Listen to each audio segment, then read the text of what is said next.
Alam mo ba na maaaring tumakbo sa isang posisyon lamang para sa October 30, 2023 Barangay at Sangguniang Kabataan Elections? Maghain lamang ng isang Certificate of Candidacy para dito at 3 kopya ng COC ang dapat i-file para sa iyong pagtakbo.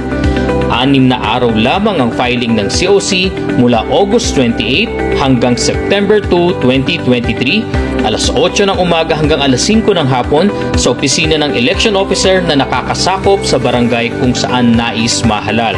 Paalala, hindi tatanggapin ang mga COC na walang documentary stamp na kalakip, walang lagda ng nais mahalal, hindi notaryado, walang pirma ng notaryo publiko, hindi kumpletong address ng tirahan, hindi kumpleto ang pagkakasagot ng COC.